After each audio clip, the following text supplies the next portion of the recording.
Welcome to our workshop, panel, training session, whatever. We'll call this meeting to order. 1, 2, 3, 4. We have a quorum, and we need a vote to adopt this evening's agenda.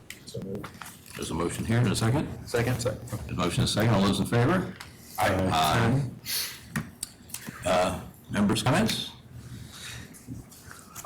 No, come on. They had their chance.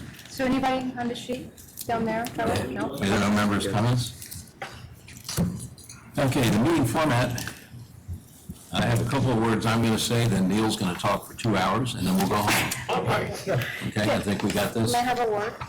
A word? Yes, may I have a word? So we have staff. I just want to make sure that everybody, I believe that everybody has met our staff, but Lisa, Jane, and Megan Lisa and Jane are meeting managers for our panel meetings and DRB meetings. And then for those of you who have not met Megan, she's our cluster outreach specialist who's going to be handling our cluster standard meetings. Trevor from our staff, he's our advisor who handles our single-family properties. He's our longest tenured advisor. So he's participating in this tonight's meetings. So I just wanted to introduce everybody. Thank you. Thank you, Anna. Well done. Welcome, staff. Get ready to be trained. About those, The, are they welcome? There's a lot of stuff going on just generally. I had a couple of comments I wanted to make, and particularly for our newer members. Just a couple of points I wanted to talk about and kind of bring up that everybody should probably hear. I guess that most of you have figured out. Come the end of February, 1st of March, Neil and I are no longer going to be on the board. We did what we could to get the RA board to reappoint us, and it seems like nobody cared enough to do it. So come March 1st, we'll be gone. And I've already asked them if they can please start looking for some people to replace us so you don't have to go another 10 months waiting for someone like Sanjay to come on board finally after Grace left last March, and it took until November to get a new person. So it's kind of on the RA board, or any of you guys that know of anybody, find somebody that's 2 professional positions. And that's the way it is. Thank you, Mr. Cronkite. A couple of things just generally that over the 20 years I've been doing this, that some things we kind of got that I would like to pass along, and I think most of you have heard this. I mean, some of the stuff that's in the governing documents, but some of it isn't stuff that we've developed. And I said like a half a dozen quick points I just want to throw out there that I hope everybody understands and will apply in the coming years, and we'll get around to the design guidelines and the ones we're going to talk about tonight and so on. Anyway, our lovely little governing documents, one of the first things, I mean, part of what we're talking about here is why are we here and what is the DRB all about? Why do we do this? Everybody has a copy of this. And Yes. If you got one of the blue ones, it means you've been around a long time. Yes. Anyway, the first thing is the board of directors shall provide adequate funding and staff support for the DRB. I mean, none of us have been paid in the 20 years I've been here, so I don't know what the funding is for, but just kidding. My bad, I forgot to turn it off. Of course, it's spam. Anyway, where was that thing? The big thing we're supposed to do is to promote the qualities in the environment that bring better enjoyment for all those folks in Reston that live here, all the homeowners, apartment dwellers, and so on. But there's some things that I just want to throw out there that we've worked real hard on to get, and some of this has to do with the development that's happening in Reston, and Neil's going to have more to say about this in a bit. In particular, about the ones that concern me the most and are kind of the largest issues you're all going to have to run into, or development or redevelopment or whatever happens. And we spent a lot of time, about 10 years ago, I guess, we rewrote the guidelines back then about development and what was going to happen and how it was going to happen, how we hoped it would happen. And just some things for all you guys to keep in mind when we're not around to remind you. We had a lot of discussion about edges, and edges have a lot to do with contextual design and everything else. And the edges, this started with where the Harrison is, which is, was that St. John's or what? No, that's another one. Park Reston. It's the Harrison. Okay, Park Reston, yeah, they called it something else way back when. But we began this discussion of edges and how edges of more stringent development border up with lesser developed pieces or lesser intense developments. And that seemed to be one of the biggest things we kept running into, and it was one of the best discussion points we had when we talked about these larger developments. And if you think about the Harrison, for example, or Park Reston, thanks, Mike, the initial proposal that came in for that had huge buildings starting at Reston Parkway and running all the way down Temporary Road to North Shore and around the corner even. And that started us thinking about how do we, as a board, as a group, as a staff, deal with this stuff. And that's where a lot of this discussion on edges came up. And that's also why the Harrison got done and they left the whole rest of Park Reston the way it was, is because we came up with a way of standing firm in this kind of development. And I think that's really important for you remaining folks to keep in mind. Contextual design was one that came up when they did when Bozzuto came in with St. John's Woods, where 200 and some units or 300 and some units were gonna, hey Sanjay, we're gonna get blown away, and lots of large buildings were gonna get put in there, and we had 6 or more meetings about that. But the phrase contextual design came up. A lot of the people that came in, we had meetings with 50 or 60 members coming in to discuss it or comment on the project. And one of the things we kept harping on were contextual design, and some of the buildings that were getting designed there were not in the same context of the people either across the street from them, around the corner from them, or they right across the street from North Shore Shopping Center. We always strive to deal with the harmony of exterior appearance with overall community design. That's straight out of the governing documents, and that's something you have to really keep in mind. Can you say that again, please? The harmony of exterior appearance, Steve, with overall community design. And I think that goes right back to contextual as well. So these are all things everybody has to kind of keep in mind. Please, the character of any proposed use and its effect on surrounding real property, that's another issue that you always have to look at everything that's around whatever you're looking at. I made a statement once in, I guess it was the St. John's development proposal application meeting, one of the meetings, and I made the statement that internal overdevelopment will destroy Reston.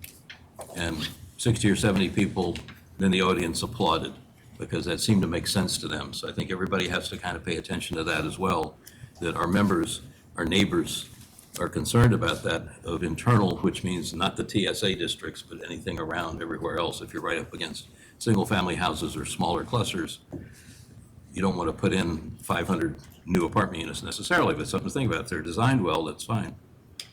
We also look for applicants to produce a design that complies with the design guidelines and the comprehensive plan. Keep in mind also, over all the years, the comprehensive plan was done by Fairfax County and a bunch of illustrious people that got appointed to it. For some mysterious reason, no one on the design review board was asked to participate in the comprehensive plan for Reston, which still baffles me to this day. So you always kind of have to take the comprehensive plan as perhaps a guideline, and our guideline's the same, but remember that the DRB had nothing to do with the comprehensive plan, which I think is a huge faux pas made by the county and others. And that's it. I mean, we got a lot of stuff to cover tonight. Those are just a couple of things, general things that staff, members of the board that will continue on after March 1. Please keep all that stuff in mind. It's very, very important that we struggled for years and years and years to cover a lot of this stuff and get it into the guidelines, or in some cases into the governing documents. I was here back then as well in 2006. So that's it. Neil, you're up. We have an agenda. I don't know what part I'm under exactly here. E. So we just sort of touched on the governing documents. I'm not going to, we have them on the screen there. I do think it's interesting to go back, not only interesting, but important to remember where the authority for what we do comes from. And then as we sit here and try to do whatever it is we think we're doing, to really be conscious of it. And like Richard, as we rotate off the board next year, I definitely reflective. So, this is, again, a little bit like Richard's, maybe some of my personal thoughts, which starts with doing it for 18 years. I still find design review at times difficult, confounding. We can get lost in process, we can get lost in contentious affected parties. And so periodically, and I think we really should do these training sessions at least once a year, maybe not at the end of the year, maybe at the beginning of the year well, of course, the way it works now, you sort of do get the new members at the end of the year. It used to be the new members came in March at the beginning of the year. But, there's undeniably been a lot of turnover on staff. Margot's no longer here. I'm glad that all of the key members are here tonight and see the importance of this. You've heard me say before, and I know this is not always taken the way it's intended from current staff, but there was a sense when I started 18 years ago that there was a really strong institutional staff support for everything we did that went back years and years previously. And we just really had to turn around and ask staff, the questions, and they knew, and we still do that. And it always impresses me that even when somebody's only been doing this for 2 or 3 years, you guys already immediately know so much of this. I guess that's the difference between volunteers coming to it as we do versus being immersed in it daily.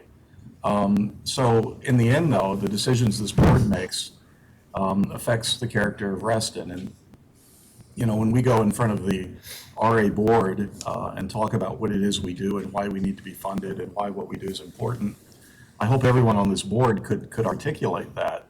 It's kind of interesting to put in your own words all the time what it is we're doing, why it's important, and what it is we think we're protecting, what it is we think we're engendering. We were throwing around the phrase, the essence of Reston, a lot 15 or 20 years ago, to the point that we were told to stop doing that because it was just esoteric crap. And yet, in my mind, I'm still kind of doing that. Bob Simon set out, and you think about these covenants were set up, almost 60 years ago, 50 plus years ago, recognizing some things, that there was an intent to do something special out here in the wilds of western Fairfax County, and that it was going to have a higher caliber of design than what was typically happening, and that without strict covenants in place and oversight, that could all disappear. And I think basically that's why this training session is important to me, is because I still believe, and you look at I've said this before, most of you have probably heard this, if you look at the toll corridor, the parts that we don't control along the toll road, which as recently as 10 years ago had their own strict covenants, which are no longer in place, and you just see, frankly, the chaos that has erupted along the corridor. It disappears pretty quickly. And I think that generationally, I live over at Waterview, and some of you no doubt live in clusters where there's still people who are first or maybe second generation homeowners. There's still first generation homeowners over there who are undeniably getting up there in years. What are the values from a design standpoint, since that's what we deal with, that want to carry forward? Talking with staff, we have highly developed, highly evolved design guidelines, to the extent that Reston, along with Columbia, but I believe, I always said Reston was first, but they almost were simultaneous in their evolution, were these first planned communities. It's interesting not just to think of them as history book lessons for how you could do development differently and sort of have these super dense areas next to the open natural areas, but to now wonder, at this point in Reston's evolution, okay, what is it now? And because I think it has been more or less up until the corridor lost its covenants, and Metro showed up at the same time pretty much. I'm aware, even as I rotate off, that we're not just sort of protecting what it's always been. I think there's still a strong thread of that. I think that it's important to sort of understand what the strong thread, the essence parts are, but at the same time recognize that the community isn't going to look like it looked like for the last 50 years or so. making the job of this board especially difficult because we're a reactionary board. We review what comes in front of us, and people don't really get that a lot of times. They think of us as a political board. They want us to have an agenda. And to the extent that we update the guidelines, we can affect, I think, some sort of gradual change. But mostly, we're custodians of the stuff that's in the governing documents from the start. And we go through these updates of the guidelines. I was imagining, something I said a second ago, I was imagining, again, when Reston first started, and Richard talked about edges, you definitely knew when you were Reston, because the rest of it was cow pasture and, undeveloped nothing. It's more and more difficult to find Reston, and it's certainly being divided north and south by all of what's going on in the middle there along the toll road more all the time. And during, in the last 5 years, 6, 7 years, we've importantly been very interested in these parts of Reston that aren't PRC, that are sort of disrupting, again, the very sense of what our community is. And, I personally, though, kind of conclude that we were too distracted by all of that when we had no power over it so much anyway. I just say that as an aside because what I think is equally important has been and continues to be the design review of the parts of Reston where the members are that are the PRC, and that we do have strong purview over. Leading into discussion on the design guidelines, as I said, the governing documents are very clear that the design guidelines are sort of what we develop to guide Reston's design and evolution. And if you've been on the board long enough, you can start to maybe forget about some of that because the guidelines don't always speak with a lot of clarity. I mean, there's still a lot of latitude. Every application is unique. But, what do the guidelines say is a useful first question with any application. It keeps us as much as possible and on the same page. It's a great defense in front of members who are often extraordinarily upset that we're telling them what they can and can't do with their property. But it's in the deed, it was there from the start, and it's the tool we have for keeping the community cohesive from a design perspective. And the unique qualities of Reston need to show up in the guidelines and be clearly understood, I think, collectively by the board.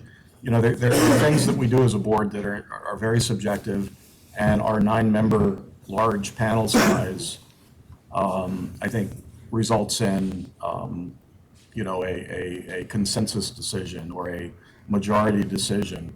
There are other things we do that, regardless of the size of our board, I would hope there's such clarity in the guidelines that we would all understand that very similarly. Whether, even though we're 9 members, there should be very little room for a whole lot of disagreement because the guidelines are so clear. I think, again, annually, as we review the guidelines, where there's majority disagreement with the way something is written, that needs to be considered and potentially changed. But until that happens, the guidelines are there to be used as good as we have as we approach each of these applications that comes in front of us. And, we used to get the big three-ring binder when you came onto the board. It was all printed out. It all fit in one binder, but it was, the 3 to 4 inch biggest binder that you could get. And I would just say, again, don't look to Richard, don't look to Neil, don't look to anyone's opinion on this board, look to the design guidelines.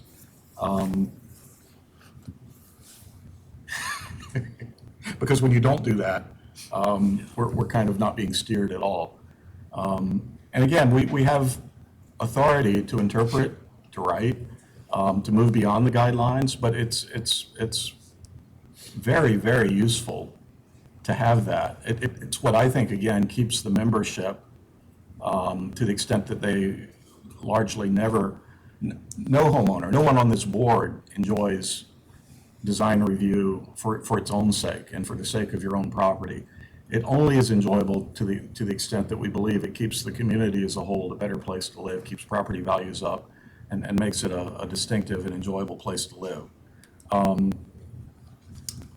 So, having clarity in the design guidelines, I think somewhat softens the blow of telling people no. And if we have our 5 or 6 things that I've learned through the years, it's maybe most at the top of the list. This is so not about reaching a decision that makes the most number of people happy. That's not really what design review is at all. And there's such a tendency to want it to be that way. And we certainly would enjoy people leaving the room mostly happy. But to me, it's a very logical progression of reviewing what the design guidelines say, what the application is, and then being willing to say no when it doesn't measure up, and applying that consistently. And again, if there are things that we would worry about here, with a fair amount of turnover, with a lot of years of collective memory getting ready to step down from the board, it would be that we don't fully understand always the guidelines and the precedents, and that what we do, we never want to be appearing entirely capricious, even when design review is subjective. And so that's why I was looking for hoping we would have this training session. And these 4 guidelines that we're going to talk about, there may be 6 to 10, but if you're thinking about, as we were thinking about major distinctives about Reston, and major things where what someone moving into Reston for the first time might find extraordinarily strange that we do things like that. Those are the ones that at least these 4 that we wanted to start with tonight. Under the assumption, under the presumption that we are still trying to maintain Reston as this sort of different place, that when you're in Reston, you notice there are no fences. You notice that the trees, that the lighting's lower, that it doesn't have the commercial sensibilities of some newer communities. So that's my 7,500 words there. I told Richard I'd have about 10,000 tonight, so. Well, the meeting is still young, the evening. I think we're kind of going down the agenda. Anna has prepared some really good stuff to like the Design Review Board responsibilities. You all have this handout. I'm not sure we need to go through all of these. I think everybody's pretty well aware of all this. If there's any, Let's touch on them. Let's touch on them, okay. since they're up there. The first page is up there. I mean, there's so many things this board can do, and I think years ago I started telling people one thing. I don't think our job was to make Reston a museum of 1960s architecture, or 70s, take your pick. And I think that's kind of true, and we have to allow Reston to grow, but at the same time, we're, Neil used the word custodians, and I think one of our responsibilities is to remain custodians of Reston, basically as it is, to keep it generally, not necessarily always physically, but generally there's the same sort of feeling that it has. And I think that's what most of these responsibilities lean toward. They lean heavily on the guidelines or the covenants. I mean, if you go through the governing document statement, which if you haven't seen it before, take a look at it now and read the parts that are there. Anna, if you want to go through all these, that's fine. I mean, it's a good presentation. I think that the majority of the first couple of pages is really task-related in terms of interpreting and administering the decision process of the guidelines and administering the design covenants. the application process, which is really administered through staff in terms of receiving applications, processing, and obtaining signatures per the deed requirements. The next slide has to do with rendering decisions within the deed guidelines in terms of timeframes, and delivering decisions and considering appeals, making sure that affected parties are notified, so those processes. And then we go into the discussion that Neil was just having about the objectives of the design covenants and making sure that the DOB is promoting the qualities of the environment, and to assist with, the value of property, and that's done with design. And obviously fostering the attractiveness and functionality of the community as a place to live, and the harmonious relationship amongst the structures, which is part of what the DRB is tasked with. And then the role of the design review board, and how it applies the standards, the harmony of the exterior appearance, the location, the materials that are being used, the character, so in quality of, and the quality and character of the exterior materials, I think is what, the DRB is considering when they're reviewing applications. And I think that comes up a lot more these days when even clusters are considering newer materials when they're looking at sustainability nowadays. I mean, a lot of times we're seeing solar panels more and more. So I think that comes up more in the conversation as people are looking at, green energy and things that they want to do to improve their homes. Do another 50 words here. I think it's, we live right here in the midst of this development along the corridor. It's impactful. It's so impactful. It's chaotic, even. There's not a sense of order. There's, I got stuck on a basic objective, this harmonious relationship among structures. I got to think it would be easy for us to start to feel, what does that mean? I mean, to even make fun of it when you look around, 2 blocks north, 2 blocks south, and all along the corridor itself. It takes me, and I don't know how it is for the rest of you, but, if you spend time going up and down the toll road to DC or whatever, and you get back to Reston, I don't really enjoy Reston until I get into the neighborhood where I live. The rest of it is just stuff. It's just stuff.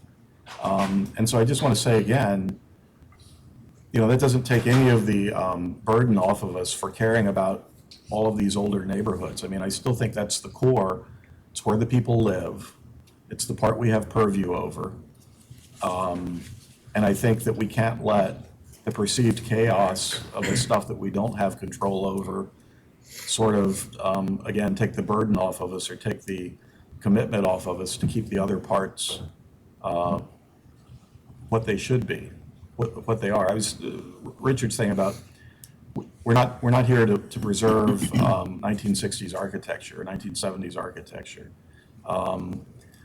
But there is an extent to which I think we're here to preserve the development, the master plan of Reston itself, not necessarily the Fairfax County master plan, but the sense again of the trails, the lakes, the way the clusters, the way the residential areas all fit together.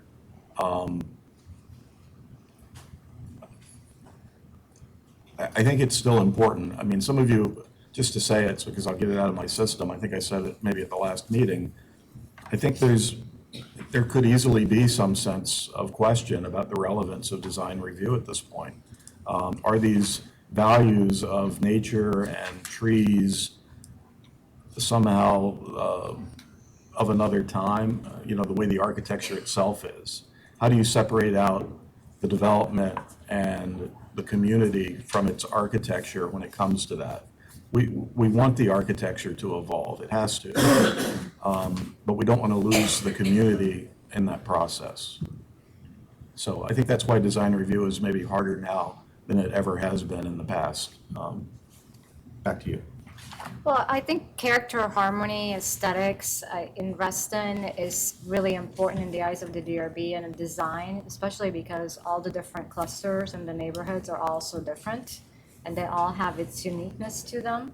And there are many clusters who are, I mean, I think they all do, but there's such specific architecture in every cluster that I think it's very important to obviously retain that and looking at every application and every project to maintain that architecture uniqueness in every project, and, you know, in order to maintain that harmony within the neighborhood. That, I mean, it is a responsibility that the DRB has to, you know, maintain and, you know, preserve that. So that's a key point. One of the things that struck me the first time I came across it on the board, that we are charged with, and I don't know, maybe we can connect the dots how that is, but we're charged with maintaining the original architecture, the integrity of the original architecture in these clusters. It's not just design in a vacuous kind of way. It's very specific. The details that make a cluster, we're charged with preserving those. And it's certainly highlighted when Leanne comes in and, you know, they want to get rid of the big concrete blocks that cover the step lights because they don't meet ADA. And so we're altering some original fabric and, you know, we wring our hands over it. But the other one that comes to mind for me was Mediterranean cluster with those huge arch things that went down through the cluster. No one would ever design that today. Do you all know this cluster at all? I mean, they're like 4, maybe 5 of these big beams. They don't meet any current guideline for emergency vehicles through the public way. And they're preserved. We're here to protect that. And so if we say it's okay to take them out, that's a really big kind of move. So there's always sort of, as I understand it, the stance that when it comes to the architecture of the individual clusters, the first stance is we're here to protect the way it was originally designed. And when we depart from that, we need to do it very kind of like carefully. I think the first several items are DRB responsibilities, these are design covenants, and then we'll get to the design guidelines. That's going to be kind of the meat of what we're talking about here. But I would just be curious, since I've had something to say, Neil's had something to say, if the other members of our board have any comments at all on our responsibilities, the design covenants, our role, guidelines, general comments that you all might have. Should I start to my right or my left? I'll start to my right. Jason? I don't have any comments right now. It is, you know, being a newer, I've lived in Reston 4 or 5 years now, been around the area for longer, and someone newer coming into the community, in particularly as an urban planner, I feel like I see things a little differently, but this dichotomy between the tollway development in the north and south Reston, I kind of, although I may not like a lot of what I see when I come back on the tollway or on the metro, it still feels like home to me. And I feel like there's some of that fabric is in there. I don't know about at Reston Station. It's not turning out to be my favorite development. I care more about the public spaces that it creates, I guess, than the architecture. But the architecture, it would help by some of our stewardship. But it's going to be the next couple decades are going to be really different. I think this is going to be really, our guidelines are going to be really pushed. But I think at the end of the day, I feel our purview is over more than just the residential development. I really feel this is the guidelines we have, first and foremost, will help to protect that fabric, where, like you said, you know, most of the people are. That's all. Okay. Sanjay, is it too soon to ask you? Your second meeting. Sure. That's brought up a very important point in the sense that, are we here to preserve the architecture of the 60s and 70s? And the answer I heard was mixed. And one time, yes, we have to preserve that. Another time, we have to be more contemporaneous in what the needs are. A good example you just pointed out, I'm not aware of that particular neighborhood or cluster where these arches or whatever they are do not allow access for emergency vehicles to go through. Now, those are some serious issues that I think we need to consider. Other things like, I saw in some of the recent submissions for exceptions or approvals were a whole bunch of solar panel issues. They do alter visibly the the nature or the aesthetic of the street. Yet, at the same time, not to say that that is not the way to go or not the need of the future. So how to go about achieving that balance, I think to me is the greatest issue that this board probably can be maybe proactive in some ways by developing more guidelines that all of us have a common understanding about. I mean, those are kind of issues that I think are in our immediate future that we should address as collectively as a group. Jump back over here, Charlie. I think, in my mind, one of our biggest challenges is saying no to people that have done the work and come in and ask for forgiveness. I mean, it's a human nature thing not to want to hurt people, but, and it is difficult for the board to sit here and tell somebody no. It's easier if they haven't done it yet and say, well, hey, and I think that's something we need to become more firm on. The guidelines are the guidelines, and you should have known better before you did it and not just try to get away with it. And we just have to, work harder at it, I guess, to not try to love everybody when they come in the door. I know we're not supposed to go out of our way to make enemies, but sometimes you just have to say no. We've been trying to convince a grandchild. Okay, Mike? I mean, as of now, I don't have any. I mean, you guys know I have my strong points on certain issues, and I think I agree with Neil on dismantling original design. I think really people sometimes will point to that as a reason why they did something. They said, well, the cluster got rid of this, so I figured I could get rid of this at my house. And you have to be kind of careful. I had never known, somebody went out to me, the Hickory cluster used to have a parking garage, like a double deck kind of parking garage. And I was like, oh, really? He's like, well, and he used that as an argument to say, well, because the cluster is able to change that, we decide that the windows don't need to be as much glass now. And I'm like, well, I never even knew about that, A, the first thing, but then B, I'm like, that you can't, to me, those things don't correlate, but that's the slippery slope that we run into when big decisions like that do get approved, because I'm assuming that had to have gone through the board to get approved. To get rid of. Okay. So, and the fact was, well, it collapsed, so did we not rebuild it? We have a ton of flat roofs in my neighborhood now that, easily those carports could collapse at it. It's holding 3 inches of water right now because it sucks at draining, right? And so it could collapse, and then all of a sudden the neighborhood complaint says we want to get rid of our carports, and then it kind of gets away this privacy feature that my neighborhood has, because these kind of create this privacy in the neighborhood. So I just think you have to be pragmatic about certain things on people's homes. Materials don't exist anymore. I'm a big thing that even though the builder may have put on it, to me it doesn't necessarily mean it's the best material. And I think replacing it with a newer, better material is okay, as long as it doesn't, as long as it's enhancing the design and doesn't distract from the design. So those are the couple challenges that I see, and I think hiring the cluster advisors, but I think it's going to be a huge impact on the community overall to be able to update and educate these clusters, because they're, like you guys said, there's people who've been here for 50 years, but then now we have I feel like there's a big influx of new home buyers who are not used to being told no. Us millennials, we don't like hearing no, and now they're going to be told no when they can't do something just to their house. So I think the cluster outreach is going to be a huge kind of thing in the future that is really going to help preserve and hope to preserve kind of all the architecture we have. So I agree. Ken?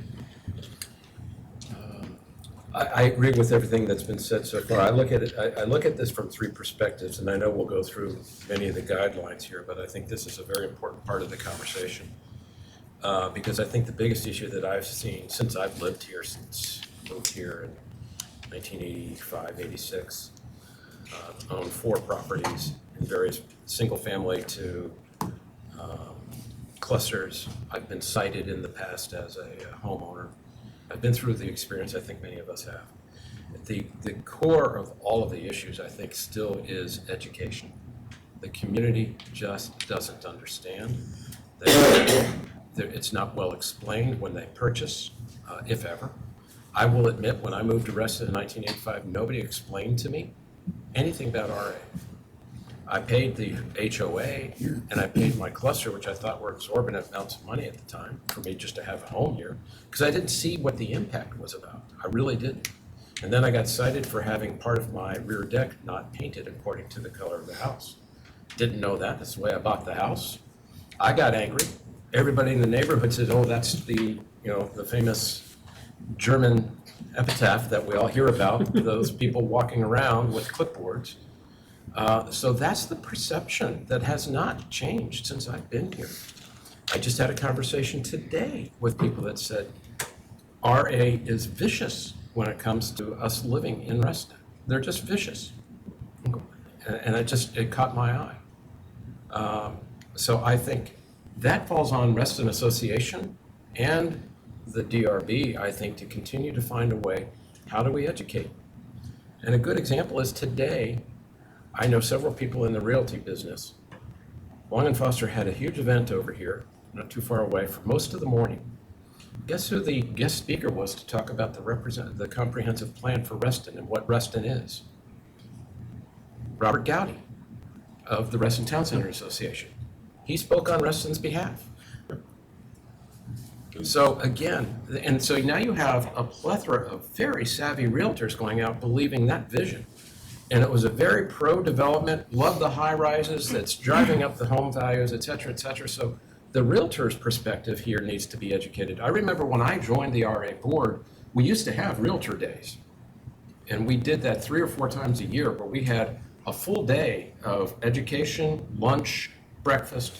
We did a good job of that. I don't know if that had any success at the time, but we've got to educate the realtors. We've got to educate our community. Because if we don't, you're going to have the perceptions, and we're still going to have the same issues where we have to say no after the fact, because that homeowner, more times than not, is going to say, I didn't know. And so I don't care how well written the guidelines are. We don't even get a chance to interpret them, because we're now in a situation where we have to react with the homeowner's dilemma. And that just takes us down an entirely different area.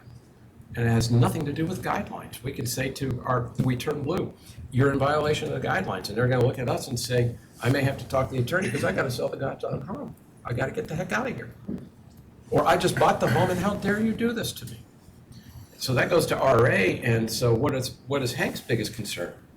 It's customer experience, member experience. Is it good or bad? How's the brand doing? I watched that event the other night. How's the brand doing? That's the big issue. Well, right now, we're a big impact on the brand. And I would say, as we preserve the character of our communities, I think that's critical. But I think I agree, we have to be pragmatic. And this is where I think the architects are critical, to find a way that says, yes, it's a 50-year-old development. The materials may not work anymore. There may be some issues as well. How can we work with the cluster or work with that homeowner to preserve the character while trying to represent its future and create a future for that home that makes sense? I will tell you, the interior of my home doesn't look like anything like it did in 1964. Heaven forbid, unless I was into really preserving what a toilet and a commode and a sink looked like in that time frame, and what the wonderful colors of bath tile looked like in 1964 or 65. It looks entirely different. I think homeowners are asking the same issue on the front of their home, or the back of their home in general, their exterior, excuse me. So that to me says, this is where I think the experience of the professionals has to say, how can we move them forward while preserving the character of what has always been there? Otherwise, I think we have to look at what Lake Ann has done. Maybe we have to look at it as a whole and say, just as they did in Georgetown, Reston Association has to look to the Historical Trust and say, not a cluster, not this area, but the entire community has to go into some sort of a historic trust where we preserve everything as is, by design, by covenant. But I don't know if we'll ever get to that place, or if we want to get to that place. But I go back, it's education, education, education. It's critical. Otherwise, we're going to continue to spin around and around and say, can we rewrite the guidelines to be a little bit better, a little easier to interpret, a little easier to process? You're still going to have the majority of the people coming in, I didn't know. It's true. Thank you. Ken? Nick? Yeah, Ken did a great job summarizing what I want to say about the perception of the design review board right now. And if I was someone moving here and I Googled design review board, Oh, it's horrible. it would come up with nothing but negative stories, Reston Now, a couple other blogs, not need to mention those, but I think that perception needs to change in order for this board to continue to be effective, and it needs to be seen as a group that works with the community and not the perception that works against homeowners. And you brought up a good point about new folks moving in here, first-time home buyers being a little bit younger and not being told no. And I think that's going to be a potential serious issue, a challenge moving forward here.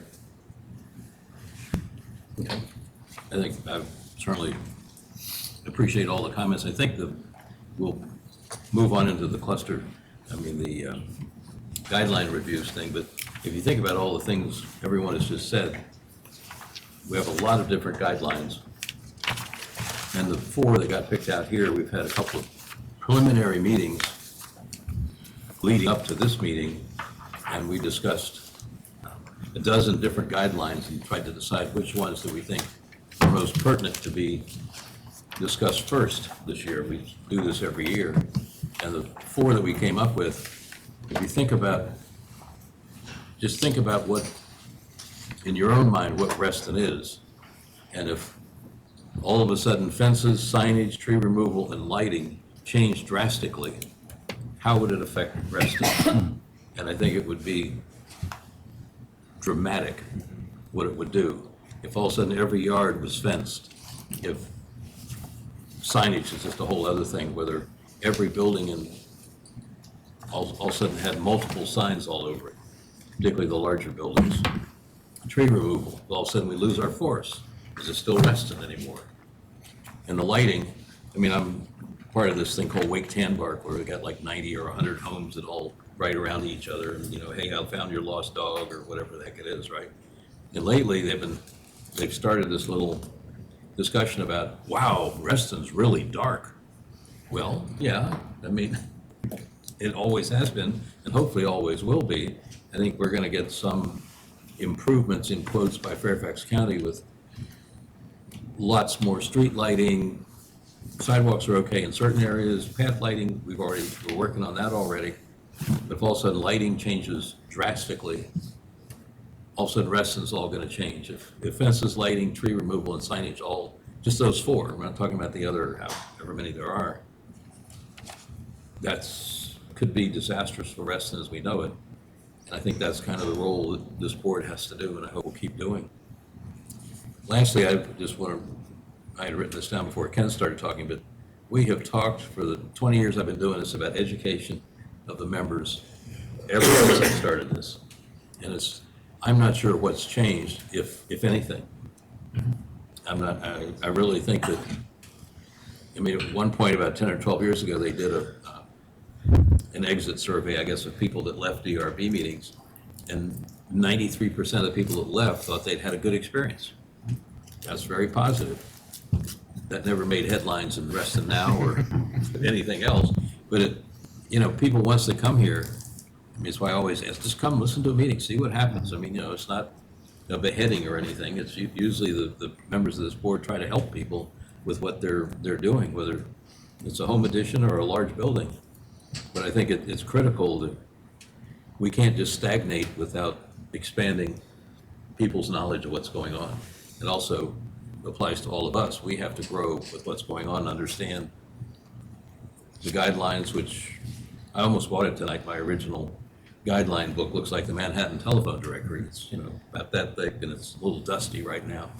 But now that everything's digitized, you don't quite get the same feeling of the volume of guidelines that we're using. Okay, so that said, every year we're supposed to look at the guidelines. We can't look at all of them every year. So we picked out 4 that we thought were important and necessary to discuss to begin with, and I asked 4 of our members to take a shot at them, make comments about them, what they think are good or bad about the guidelines of fences, signage, tree removal, and lighting. And I'll turn it over right now to those people. The first person that got nabbed See, if you didn't come to a meeting, you always get volunteered. And that's, so that's what we're dealing with here. I'd like to think I was volunteering because of my expertise, but That's what I thought. I don't, I'm No, not, absolutely. I'm not an expert fence guy. I have a fence, and it follows the guidelines. So fences guidelines, and we have, as everybody knows, single-family versions, cluster versions, commercial property versions. I mean, there are lots of different versions, they vary somewhat. So, Jason, the floor is yours. Yeah, okay, so I'll just spend a few minutes. I'll say that looking at this with an eye towards trying to walk through it with people, helped me to understand it a lot more. So maybe we need to do that. You need to tell me more often that I need to lead a discussion, and I'll be up on it. So as Richard said, the fence guidelines are broken into, I think, 5 key pieces. The largest being single family, in the cluster, but then it gets into cluster common area, it gets into commercial public property, and it ends with recreational and RA property. So I would say just overall, beyond the single family and the cluster guidelines, actually, when I read through this, it started to all sound very similar. And there's a few types of fences. We have the split rail and we have the picket, which we know are okay in pretty much all applications in Reston, and that's predominantly what we see.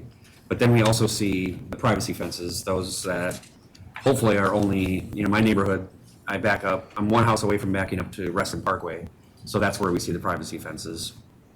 I don't know that I have enough experience, I've been on the board a year and a half I've definitely been part of a lot of fence discussions, but I would be curious, as we get into this a little more, to hear from the more senior members who may have dealt with some privacy fence issues that aren't in those areas where it makes, along the thoroughfares and whatnot, where it really makes sense, and it's kind of embedded in the vegetation along the way as well.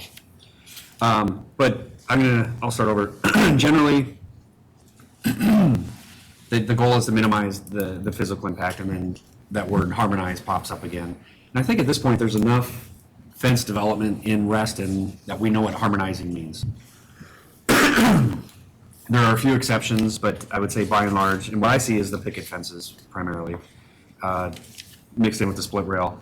But in all cases, in the residential properties, our maximum heights are 4 feet, and there is some give and take by 6 inches on that if you're dealing with topography.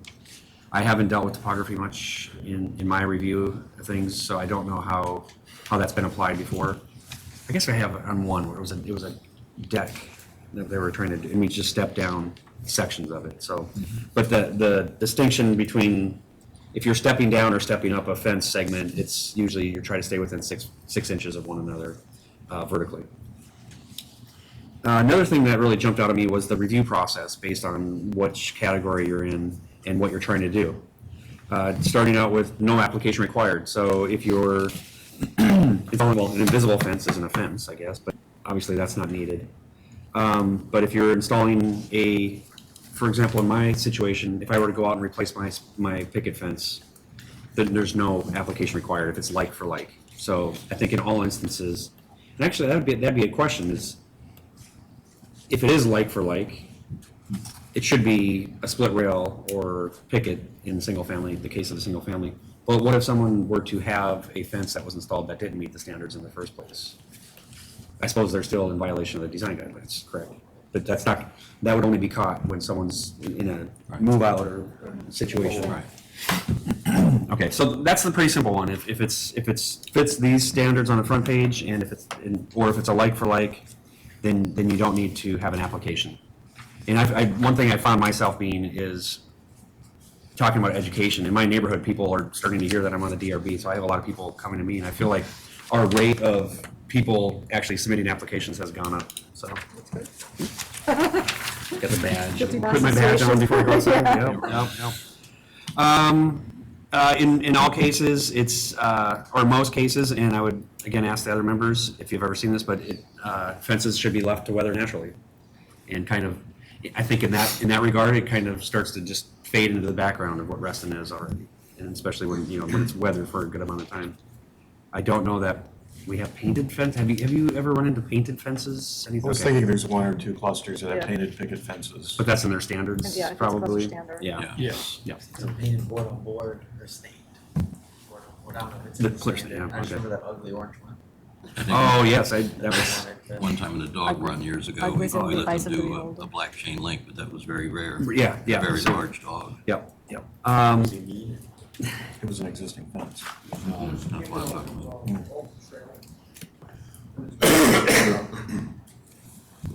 about. For gates and all the fences throughout, it's, I believe I saw all single gates only, not double. That would match the fence. And what else do I want to call it from there? The next type of, I covered the things that can just be done without application. However, if you are doing other things, you would require a signature. So one thing I noticed throughout, trying to see how this differs. Okay, you will need an application if any portion of the proposed fence follows a property line shared with another residential property or RA open space property. And that's what I'm trying to figure out how that differs. Okay, yeah, so I was right on the first one. Okay, so if say you're installing a new fence along property, at that point, you then need to get all contiguous neighbors, and that includes a minimum of 3 neighbors. If in my case, you don't have 3 neighbors who you would share a fence with, you still need 3 signatures for the application. So I guess you would just go to a closer nearby neighbor. Okay. Again, the style is all the same with that application form, but you at least need to document that. One thing that's important, and I think we've seen this in all instances, where someone with their application has come in and provided, with the checklist, provided the copy of the site plan. We say drawn to scale. That's probably not going to happen ever, unless one of us is submitting a fence. We asked for it. Yeah. Sure, you can ask, sure. We can always ask. What kind of, well, I used a ruler and I drew something. But a drawing or design of the fence, we get that. Dimensions, we typically get that. And then the signatures that are required. Trying to think what I should call out. Yeah, no cases is chain link considered appropriate for residential fencing. But I did see that chain link is allowable in, or considered in, is it the recreational? I think it's in recreational. Yeah. So rare instances, chain link can work.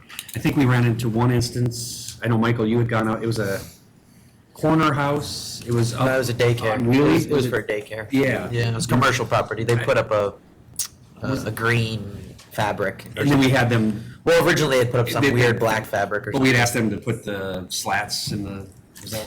I think we ended up asking them to replace the fabric with a better quality green fabric versus they had put like a cheap black fabric Like that just looked, construction wrap. that looked terrible, yeah. Yeah, it did. So it's one of those cases where they came in afterwards and, You're gonna have one of those coming out. Oh. So it's a resident that had a split rail fence, and years ago, the same 30 years ago, the decision was to allow wire mesh like we normally put, they put chain link in. Oh. It is a covered chain link. And he's arguing the fact that that's what the board told him, but I couldn't find any evidence of it, did a lot of research. But that'll be coming out, that'll be coming out in front of you guys probably in the next couple of weeks, so yes. okay, so, and that's one thing I forgot to raise. Oh, go ahead. If I had a split rail and I wanted to change to picket, they have to come in, right? Ooh, that's a good question. I think so, Yeah, yeah, sure. because it's not like for like. But it is one of the, here, well, that's a good question though. It's also supposed to be harmonious with other fences in your neighborhood. Right. So if you don't have pickets on either side of you, you would decide it, I But think. if I put the split rail in first and then people, Right. I think if there are other fences, like in my neighborhood, like 3 of us dog owners have split rail. And the neighbor across the street just bought the house about a year ago and wanted to put in picket fences. And she came to the board and we suggested she doesn't do that because there are already 3 other, or 4, I think at this point, that are all split rail. So, Yeah, 4 definitely equals harmonious in my mind. Yeah. Yeah. But in my neighborhood, I do have a mix, but, I will raise, if it's a split rail fence, you can have the mesh on the back, it can't be chicken wire. And it has to be the standard mesh, and does it have to be covered? Black or what? Black or brown? Black or brown? Okay, no green, Almost all of them are brown. no silver, no green. Black. Okay, and then as I got towards the end of reviewing this, the fences for commercial and public property and recreational and RA property, the guidelines all get very similar as far as checklists or what needs to, or the designs that are allowed. One thing that I will say, fences, what we encourage in here is not plowing a fence straight through a tree, but actually respecting landscaping when it comes to fencing. That might be a hard one for people to swallow, but, or you can actually move the fence. But, Pretty good. have we? Yeah, getting people to. Okay. Or box around, yeah. Yeah. I would say for the most part, fences are handled by staff. Unless it's got an attached part. If it meets the guidelines and it's clear, then we push them through pretty quickly. When they hit your tables because there's typically an issue, they want to do something that's, instead of doing a split rail or a ticket, they want to do a board-on-board privacy in the single-family home. And I would obviously push that to you guys. Yeah. Trevor, so can you, what are some of the issues you run into the most out there, that fence type issues? Sometimes it's plain location. People want to move it forward of the back plane of the house and substantially forward. Some folks want to go to the front corner of the house. The guidelines will allow some bringing it forward. And I normally use the midline of the house. If it goes past the midline of the house, it's coming to you guys. And I do that because that's what's been allowed for as long as it's and then you can also factor in where doors are sometimes. So if they want to enclose it, that's their access. If there's any question, I push it to you guys. And we'll go from there. So I wanted it on here because I think it's difficult. I've been doing it 18 years and I think it's difficult. And probably it's difficult because what you just said, if we're seeing it, it's difficult. The issues of setback from trails, setback from property lines, confuse me, I'll just say it. Generally, we don't want fences right along property lines. Generally, we want to soften along trails, I think.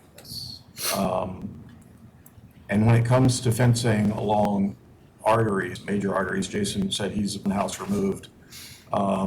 That's where I've seen definite migration over the years. We were extremely limited in what constituted a road where you could put a board fence up. We've started allowing board fences along roads that we did not used to consider major arteries. What we're trying to avoid is Herndon Parkway through Herndon. Yes, please, we should avoid that. Okay. That's awful. And it's definitely one where precedent, the minute you've given one neighbor the board fence, the next one can get it, and then the next one can get it. And I can tell you, and it was probably about a 7-year span along Wheelie Avenue, north of Barron Cameron. We held it to split rail, and then all of a sudden, a panel decided that a board fence was okay. That irritated me, because we'd just been telling people no, and then all of a sudden, a panel didn't tell people no. And this is just basic. I mean, I know you talk about customer service, but to me, consistence, if you live in a community with the covenants, you have to be consistent. You don't win points with the community by giving one-off approvals. That just makes it appear that we're arbitrary and capricious and, who knows what it is you'll approve. So that's why, definitely one I wanted to have some discussion on, and I think we should be, I think it's difficult. When you're on your little 3-person panel, you don't get the full board. You don't know what the other people were gonna do. So that guideline is open for interpretation, right? The way we write it. I mean, it says privacy fencing may be approved for a property line adjacent to a significant visual or acoustical intrusion. And to me, Wheelie might not have been as busy 20 years ago, but now it's a major artery, I would say, in It's a Reston. huge who's setback to those intrusion? houses. No, I know, I'm just saying in general, like, the houses that are on Wheelie across from, They're 50 feet away. what's the Tall Oaks Village Center, right? There's all those houses that are right up on the road. Those other houses, yes, are farther back. To that point though, are there areas, I know we have guidelines that we loosely apply to, all the properties in RA, but are there areas we can definitively say this should not be a privacy fence along this corridor? I think we should probably have identified what constitutes a busy thoroughfare a long time ago. We still kind of just wing it, I think, mostly. But there's always what's already there. So if you're on a panel that's one of my first questions to staff, you know, are there other fences like this approved along this road? And/or you can have visited it yourself. And then the second thing again is the setback, and because I travel wheelie a fair amount, that intersection with the First North Shore at the Kindercare, or whatever it is, there are a couple of homes right there on the northwest quadrant that have board fences along Wheelie Avenue. And one of them is a pretty straight stockade fence, and the other one does a couple of notches around the trees. So that's, to me, if you're gonna allow fencing along a major thoroughfare, you need to at least set it back and/or have it zigzag around some trees and/or plant some trees so that it doesn't end up being what that example there. I think we've done that. I've seen that on some of my panels, is that we would ask people to soften the fence with some landscaping. I think that's important, and particularly, I would really like to see the continued softening of where fences are, or property owners are adjacent to RA property, our open spaces. That's really important to me. And it, again, too, it's what the neighbor does, and I want to let Richard give his example of, you know, there's sort of a common setback from the trail, and then somebody comes in, and the panel doesn't ask, and all of a sudden this person has their fence all the way out to the trail. It's so easy to have happen. I mean, if you don't ask the question, or if you don't look. Well, in the case you're referring to is next door to my house, and it never came to a panel. Right. It just sort of happened. And everyone else on the trail behind my house, fences are 30, 40 feet back, and they went right up to the trail. But that's the kind of stuff we have to watch out for. I think that fence was installed without approval. Correct. Not all of it was even It's a on their little own slightly property. longer story than that. Yeah.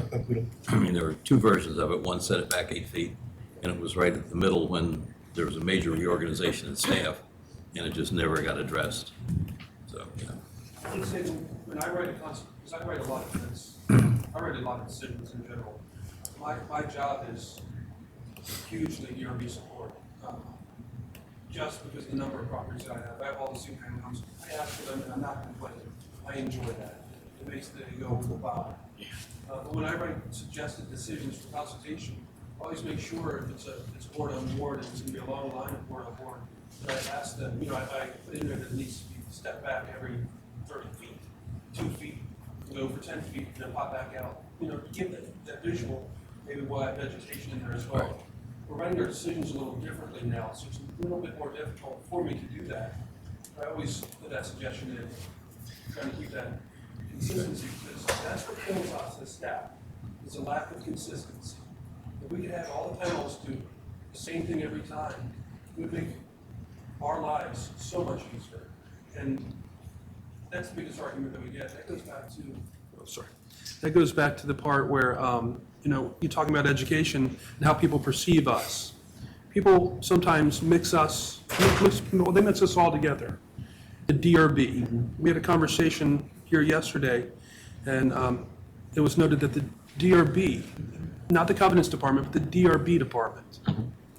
You know, we're the covenants department. So sometimes it's hard to break that up. And It's actually the covenants department if people don't like it. It's the DRB there. well, Yeah, you need yeah, to clear that up for us, yeah. please. I understand where you're coming from. So Let me just ask Yes, a Rob. quick question here. We got 3 more guidelines to go through, and if we kind of allow 15 minutes to each one, we'll get through the next 3, and we have 45 minutes left, so I guess. I- Well, hold on, You get hold one on, comment? Charlie, hold on a second. So I want to ask our editor here, are there any suggestions for change you might want to make to these guidelines? The first thing I thought of is they become so similar throughout, do we need them all? Second thing I thought of, and I'm not saying one solution or another, but is there a table of contents, or could there be an introductory to this that says these are the 5 types that are in here? Like a summary? Just that. I That's think what I would ask for. That'd be a good idea. I And mean, it's some hard kind of enough to find matrix this or stuff on something easy. Reston.org as it is already. Yeah. Well, when you go to the online index, does it break it down by type of fencing? Yeah, by type of property. Yeah, Yeah. type of property. Yeah. So you would only look at cluster or single family or. Right. It's like probably the same way our Dropbox. You don't plow through all That's 5 right. sections if you don't live there. Right. Okay. I found my brain was looking for an easy way to organize how I would know what to do, just at a quick, and without having to read the whole thing, that's all. I think I know what you're asking. It's something that we've been thinking about, but yeah, I know what you're. The summary sort of thing? Well, instead of having it broken out by property and type, it would be more of a catalog and have it all in one, but just have like a table of content, and then when you have the table of content, every guideline would actually, you would kind of click on it and it would take you to that page, as opposed to having to download every single guideline. Yeah, just like a hierarchy thing going through there where you Yeah. can't really tell where one starts. Yeah. Thank you, yes, yes, and even in this alone, the same graphics are in your computer constantly, and Yeah, that's, because nobody looks at you just what's on don't, there. that's where it gets, okay, but that's it. I mean, otherwise, I think what we have in here will continue to get us what we have in Reston, if it's administered. Okay, Charlie, do you have a comment? Well, I just was thinking, we were talking about this earlier, is consistency. We had an issue last summer maybe, where we disallowed a farm fence on a particular property. And less than a month later, one was installed just up the street and across the road and was approved. Well, that makes us look pretty bad. And so then we got disgruntled people because we told them no, they couldn't have one. What kind of fence was it? I'm sorry. They're flat, 1 split by rail? 6, flat. Not split rail, it's a Paddock. rail It's fence. a paddock. Farm Oh, fence. you can Yeah. have some of those in certain instances. No. I'm gonna look. We sure never Never seen have. Well, the thing is, that's what's funny, if you look at the guidelines, ornamental fences are actually allowed. If they come to If the they get board, approved, people yeah. can get, a metal fence approved if they really Paddock fence, submit a that's design true. and can. Is ornamental. Yeah, but this That's what this one this one enclosed is about a for half worse. acre or more. Yeah. A backyard.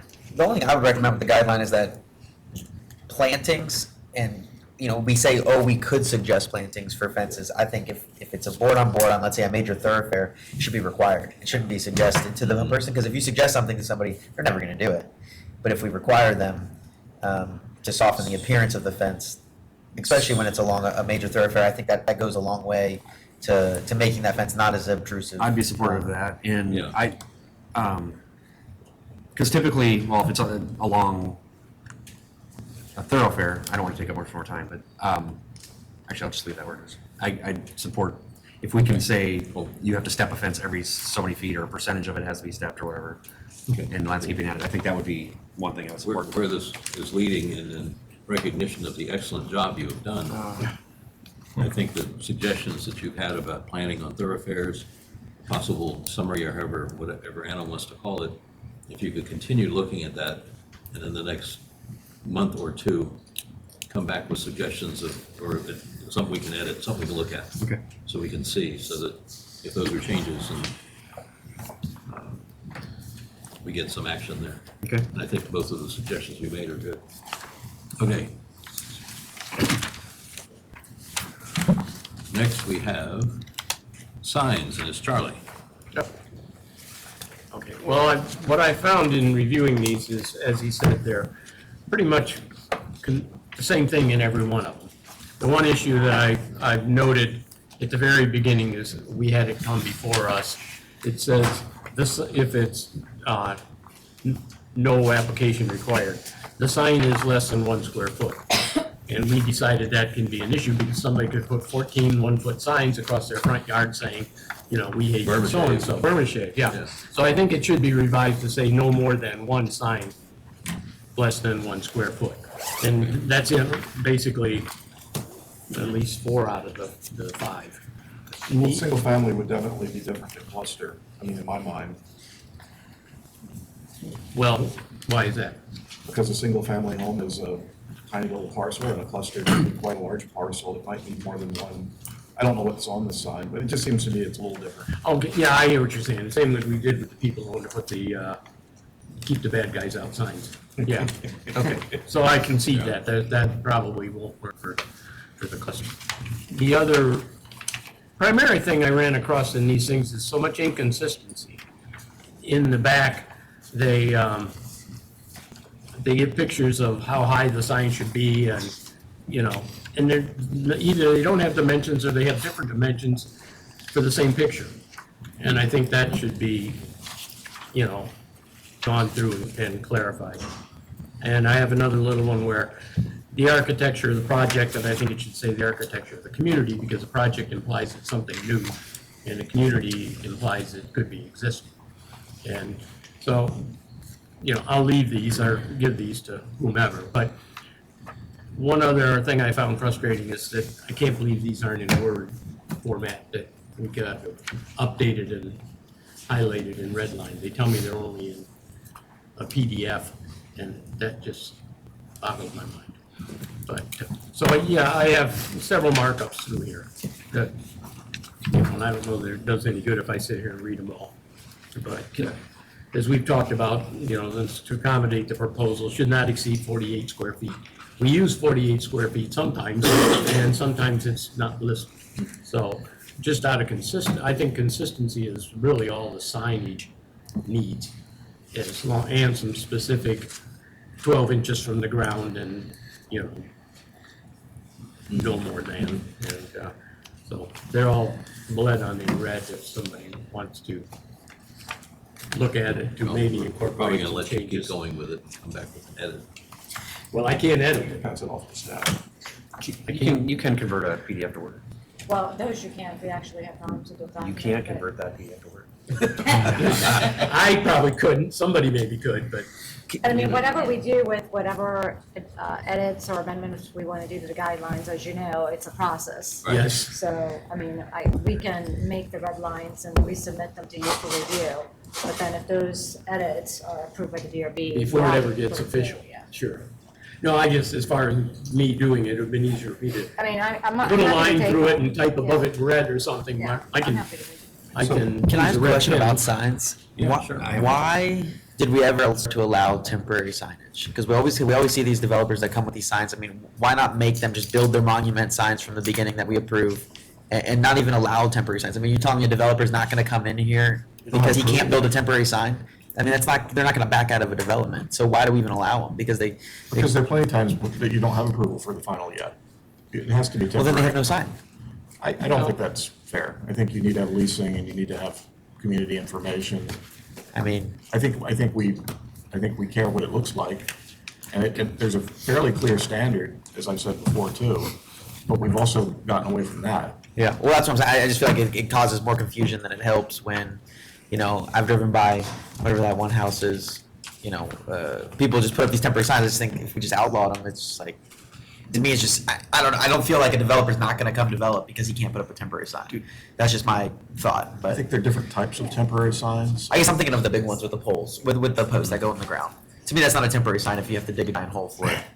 I have a question. Well, how does that relate to Fairfax County's purview? And does RA have authority over sign approval, or is it a sign permit has to be? Yes, we have authority over signs. It's just RA. So if someone wanted a sign here, they don't have to go to Fairfax County to get it. They No, go by. they still have Fairfax County. So there's still both. Fairfax There's County. both. Okay, so it's probably But this is probably more stringent than yes, Fairfax right. County. I'm sure. I would think so.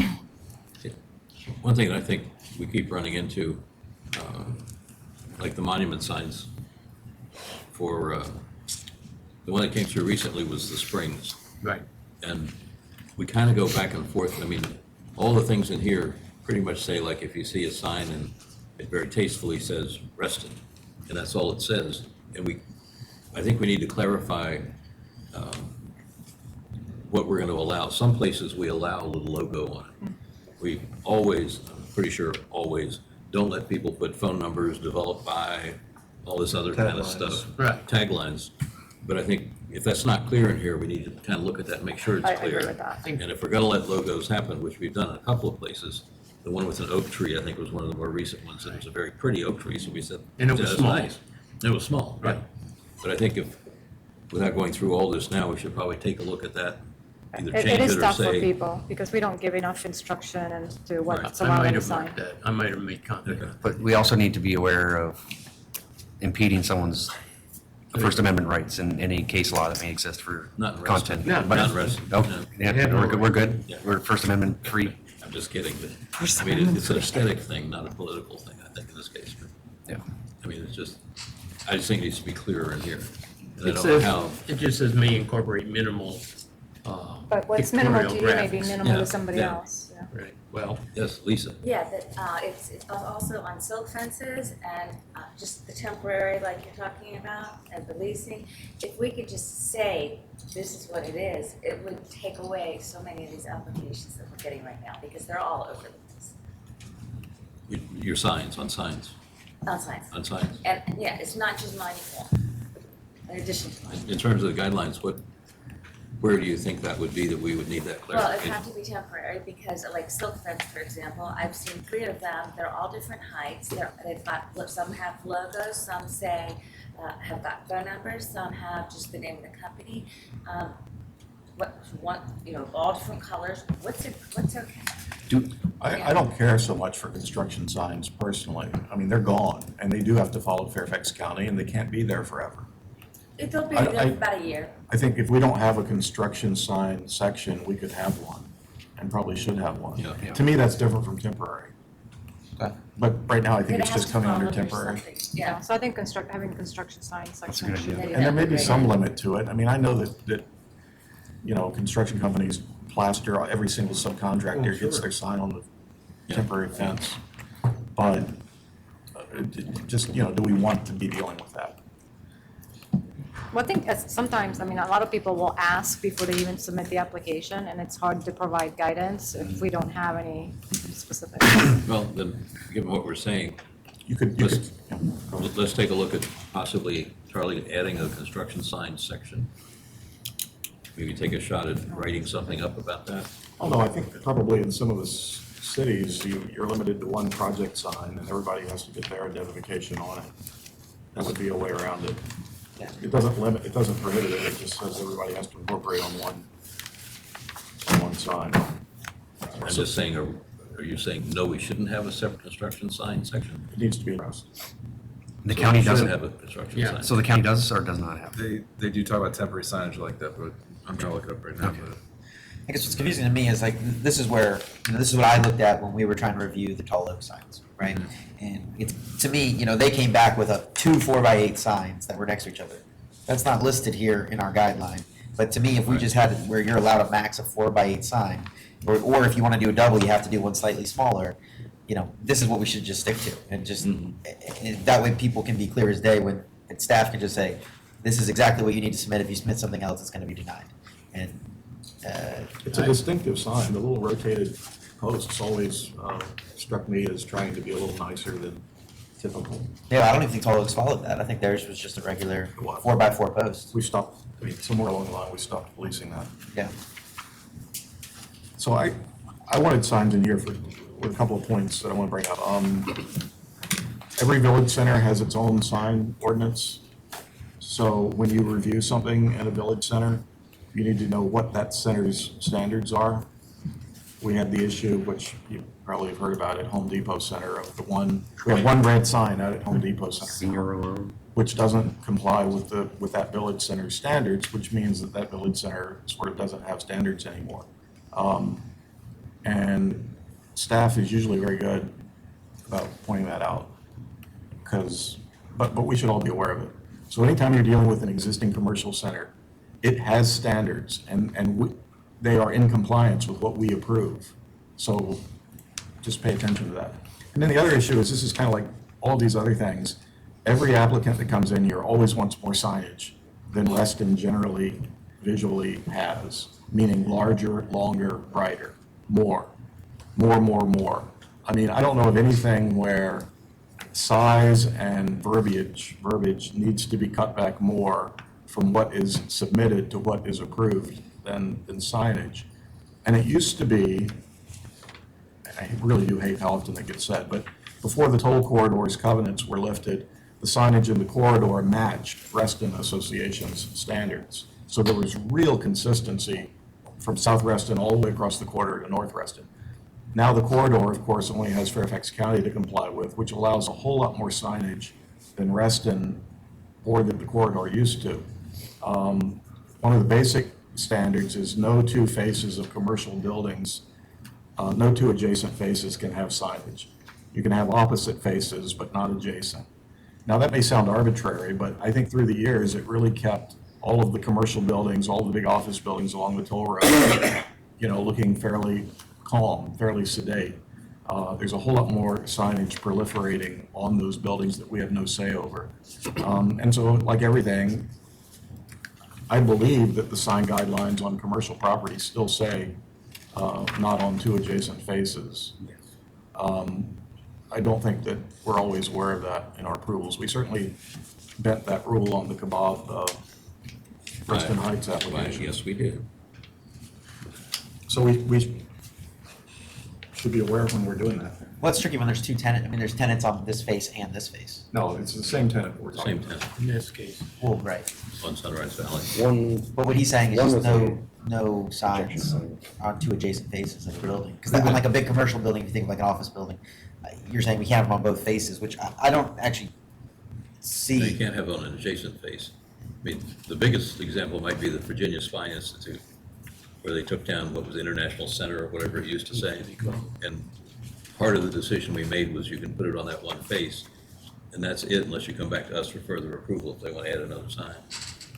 But we've been pretty consistent, except for the kebab place, over the years of never allowing signs turning around the corner, particularly like at the Home Depot Center.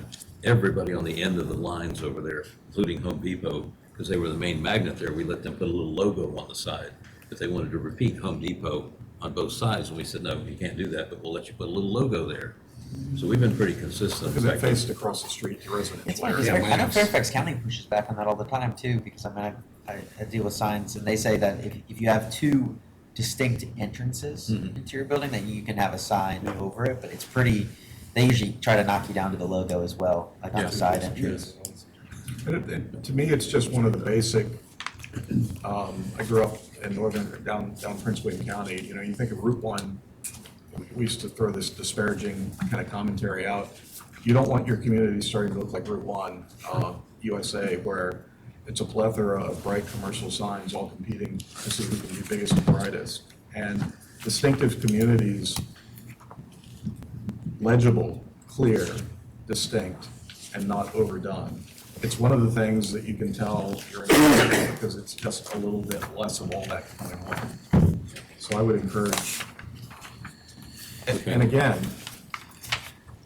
there has never been, that's probably not true, but there has never been a sign applicant that hasn't absolutely needed every bit of the signage that they were asking for.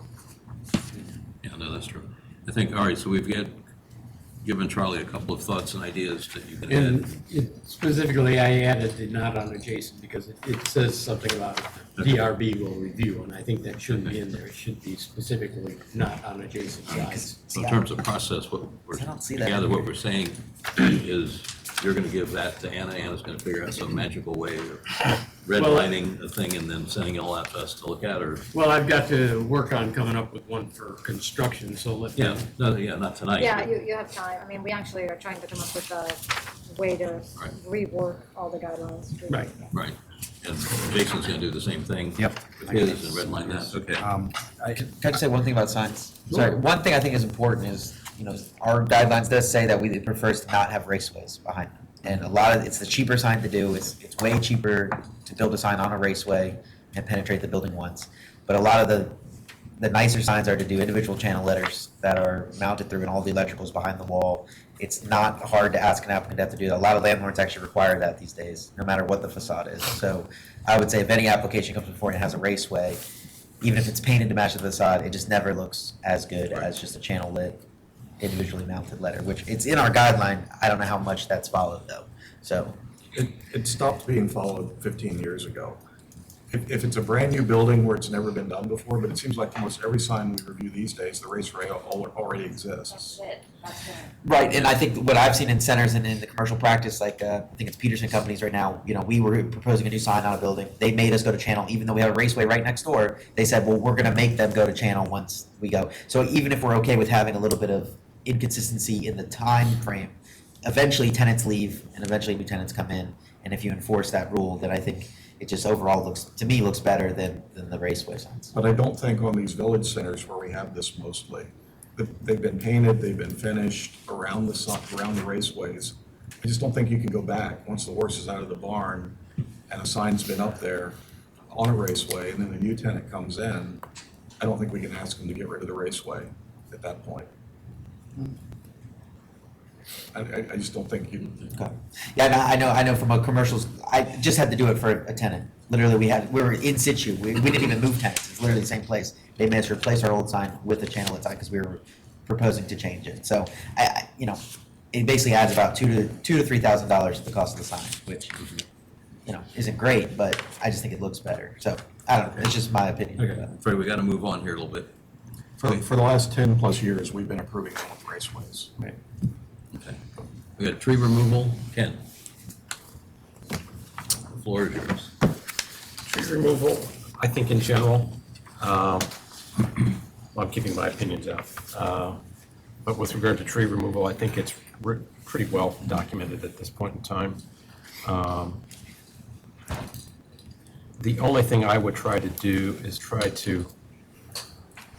there are some repetitive areas here, so I was thinking that, and I think it was brought up, maybe we put a summary in front of this that explains that as you go into this section, depending upon where you are, who you are,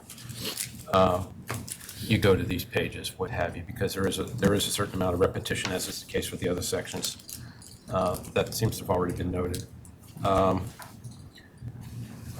think it's been pretty well documented. I think where we have, I want to focus, I guess, on some of it where single-family home clusters, I think we've got that pretty well under control. With regard to commercial public property, I'm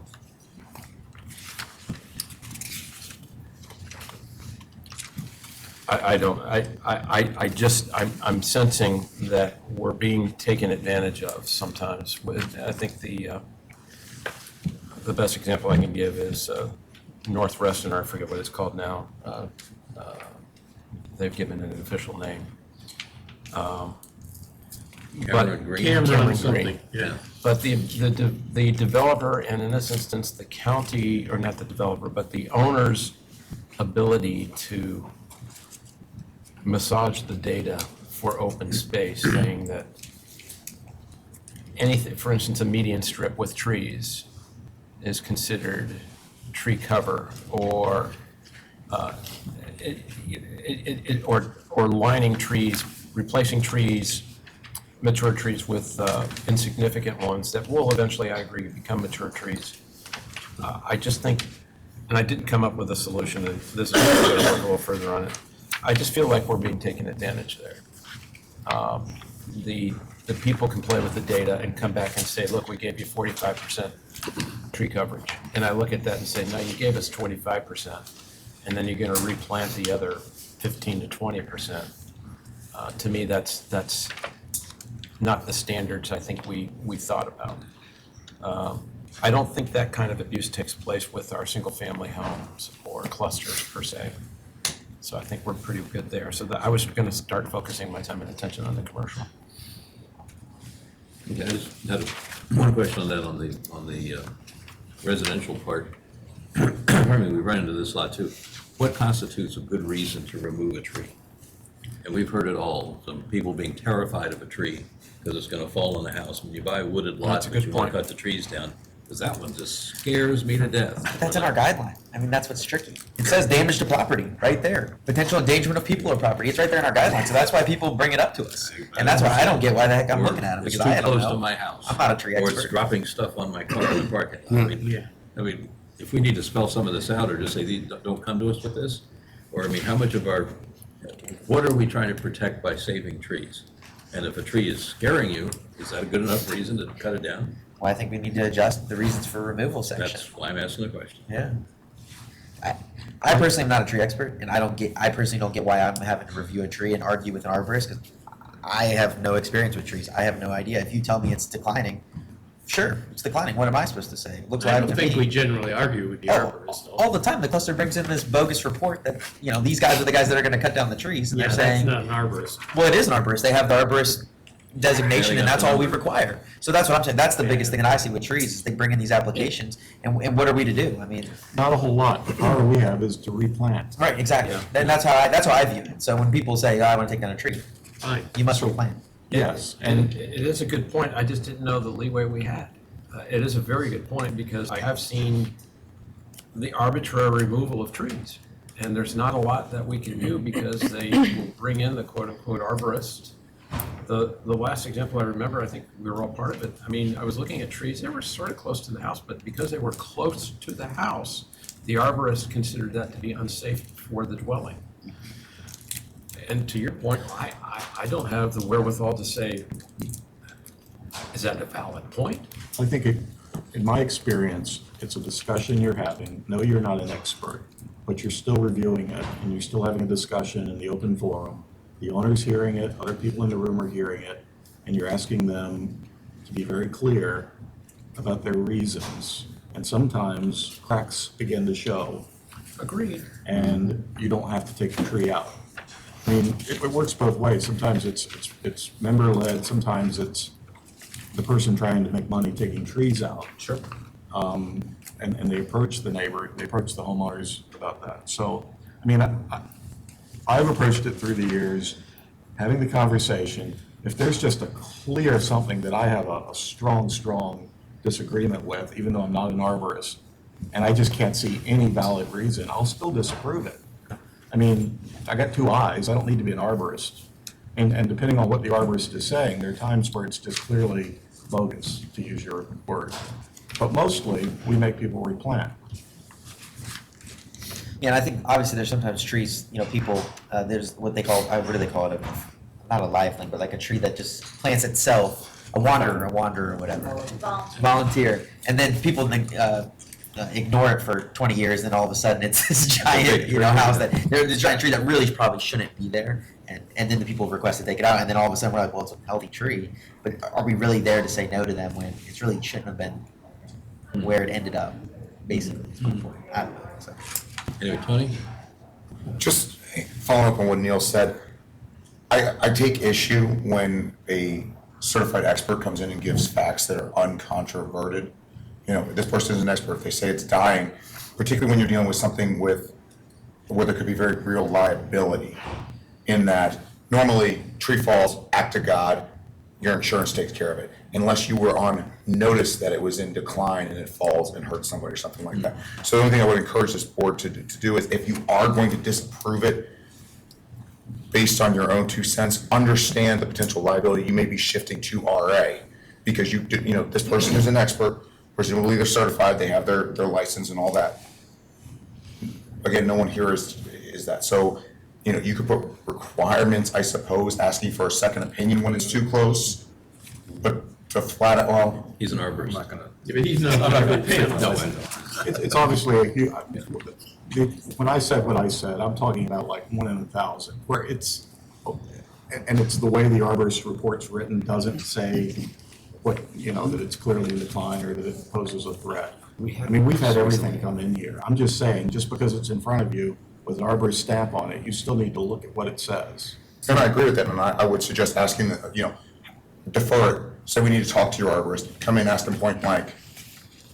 Right. That's all I'm saying. That's a good solution. Because anybody can say it's going to damage property, and then it could fall on damaged property, and then. Every tree is dying, every tree is a danger. There's risk assessment forms we fill out for them Yes. too, so is that something we can put in here as a requirement or a request to have the arborist provide that notification or that assessment, I think would be And we beneficial. can assist with that. We can require that the statement isn't just a general statement. We can, staff can help with that a bit. Not that we're experts, but if it It's just kind of a says fine line, because we've had people decline. come in. One came in about a month ago, I guess, and their house was sort of close to the property line. I don't remember where it was. And there were like 3 trees down the side. Yeah.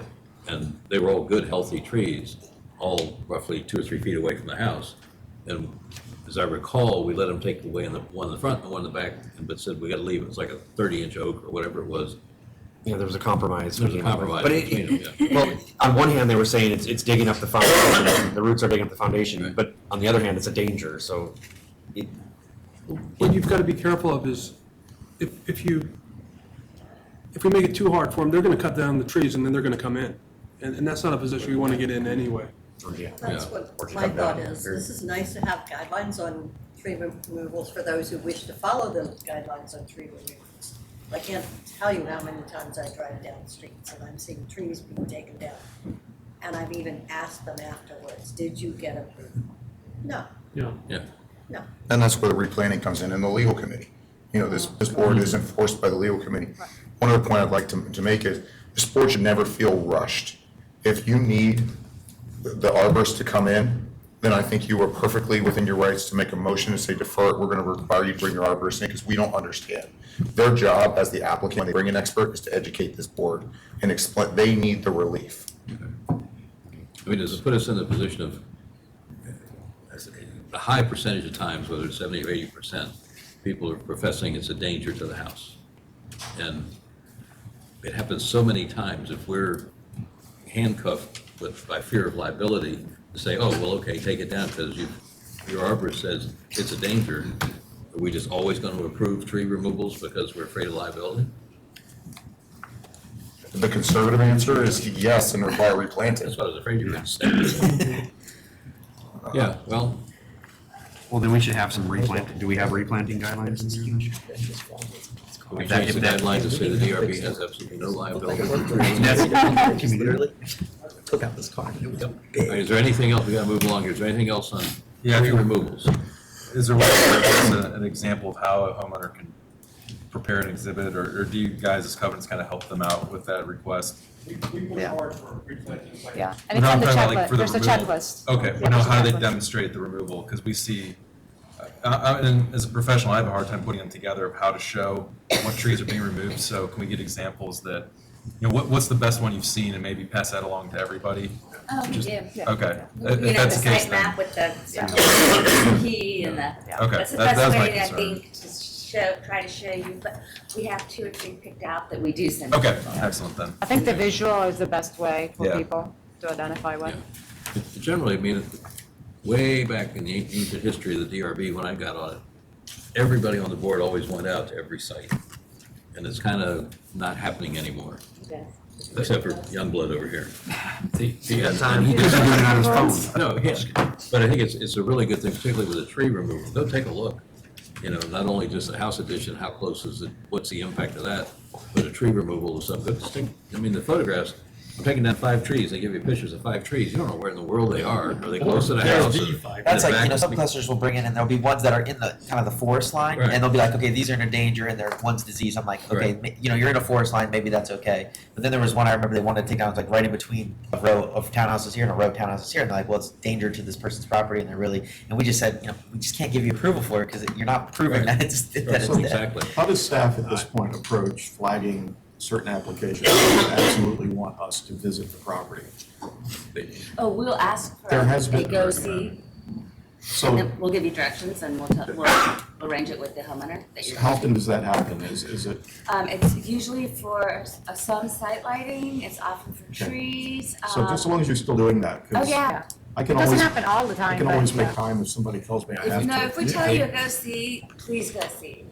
Okay. And- Listen, I just want to add, and we don't have to discuss it today because we're running out of time, but again, when it comes to these large parcels that may be developed or redeveloped, again, we have a clause here that says the DRB will not support extensive tree removal solely for the purpose of regrading, establishing a lawn, providing a view, providing sunlight, or creating an open area. Dropping of fruit leaves is not a valid reason for removal unless litter creates hazardous situation. That's room for interpretation, so I could have looked at the North Reston thing in an entirely different way and said, many of our guidelines just say you got to be really careful with those trees, those mature trees. And I don't know how, that's the quandary I want. This section really perplexed me the most because we're going to wander into that a lot. yeah, already are. Okay, just a quick summary, we're talking about for tree removal, and Ken, you can redline whatever you got, pass it on to our staff over here. But we're talking about possibly adding a summary, like we've asked on other Yep. things. We want to put in something in there about possibly a risk assessment form, so we have some way of responding or seeing what it says. And the replanting, if we need to emphasize that even more than what's already in here. Those are the things that I think we've discussed and would like to see revised, added, or changed. Okay? Okay, moving right along. Lighting, Nick. All right. So going through the lighting, I think my biggest takeaway from all the applications we see was that nowhere in here does it really address light color, define what light color is. It tries to, but I've seen this board kind of push for a warmer light color on all the applications, but it definitely conflicts with what it says in here about having a white light. So I think that's a big change that needs to happen to this, and that needs to ripple through all the pages in here if we agree that needs to be done. The light types, I think you mentioned some that are kind of obsolete now, and LED's not even mentioned, so, kind of keeping us up to date with new lighting technology will be important for moving forward and addressing things. The post lamps, and this is in a couple places where it talks about consistency. It says a post lamp should be compatible in design, size, color, finish, and lamp type wattage with the architecture of the house. Seems very vague. I know it's kind of a good thing to have flexibility on, but is that really good guidance to give somebody if they don't know how to interpret what their architecture is? So does this board think that needs to be reworded, or is it good as is a kind of catch-all in getting this board to say what light should be there? It's broad because it's giving us latitude. Does that help the homeowner? If the homeowner has any aesthetic sense, it probably does. Right. If it doesn't, it gives us the ability to help them. I think that's why it's broad again. Okay.